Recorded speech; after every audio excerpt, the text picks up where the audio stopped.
Former FBI Director James Comey spending more than 6 hours today behind closed doors on Capitol Hill. This was highly anticipated. He was back to respond to more questions that the Republican Majority Committee had for him before the end of their term about Hillary Clinton's email investigation and other issues. But it seems that lawmakers weren't really satisfied with what they got today because they say they didn't get around to asking him a lot of things that they wanted to. So he's going to come back 10 days from now. He has agreed to that. Congressman Matt Gaetz is a member of the House Judiciary Committee and was in the room today. Congressman, thank you for being here tonight. Good to have you with us this evening. So what did he not want to answer today? Well, the words that best describe Comey's testimony are selective amnesia.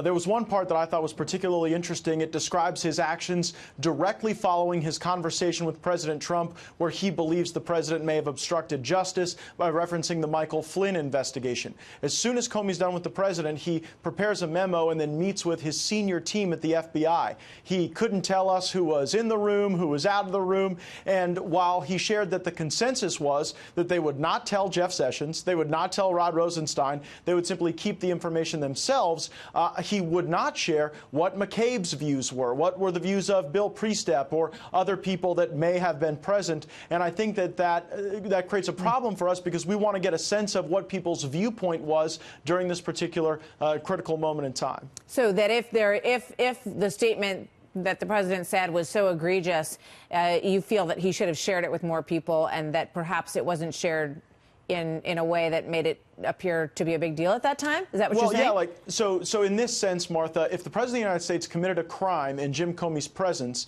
it's bizarre that Comey never told anyone above him in the chain of command. And Sessions had not recused himself at this point in time. Comey used a phrase in the hearing today. He called Sessions on the cusp of recusal. And that was Comey's basis for not telling Sessions what had happened. But when you only are speaking to your subordinates, it's a different thing than elevating something that you would think would be ripe enough for a critical decision. Yeah, I can't help but think, this is sort of an aside, but that there is some irony in the fact that James Comey says that the president asked him to go easy on Mike Flynn, right? And now what we've learned this week is that Robert Mueller has asked the judge to go kind of easy on Mike Flynn, which just makes you wonder if maybe what Mike Flynn did wasn't as bad as anybody thought, and maybe that was the president's intention, if indeed he did say that, and it appears to be the feeling of Robert Mueller, which is also based on the cooperation, of course. Yeah, and the point you make highlights the bizarre nature of a lot of these process-based prosecutions. If I were President Trump, I'd pardon Paul Manafort. I would commute the sentence of Michael Flynn and be done with those two, because the only reason those people were prosecuted is because of politics, not because of their crimes. Look, if Manafort was going to be prosecuted as a consequence of his tax crimes or lobbying crimes, that would have happened like more than a decade ago. And you know who was in the decision tree for that? Rod Rosenstein, when he wasn't initially prosecuted. And so Manafort today faces consequence, not a result of what he did, but as a result of his service in the Trump campaign. And that's precisely why we ought to have the pardon power, so that you don't have overzealous prosecutors going after people because of their politics. The president should pardon him right away, take it off the table. Cohen, very different story. I mean, Michael Cohen is being called to account for his present day improper conduct, the things that he's done. And I think in that circumstance, the Southern District of New York may be right that he ought to get a long prison sentence. Well, we'll see. Just back to Comey for a moment here. He said when he came out of the room and he spoke with reporters, the suggestion that the FISA process was abused is nonsense.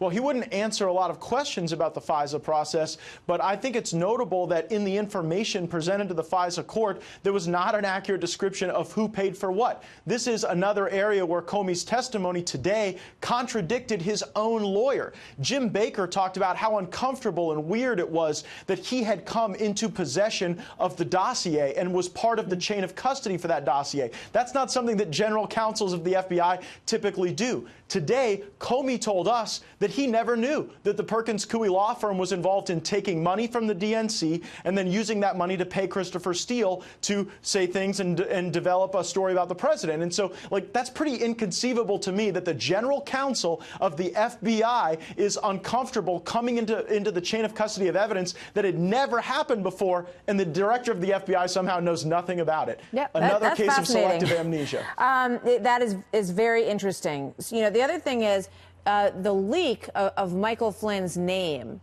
which, you know, potentially is a crime, obviously, of leaking classified information that was picked up on an intercept between, on a conversation between the national security advisor and the incoming national security advisor and the ambassador to Russia. Did anyone ask him, did you get a chance to ask him whether or not there was any investigation into that, and whether or not, you know, what he knows about Sally Yates' potential role in all of that? Because she had her hair on fire about Michael Flynn early on.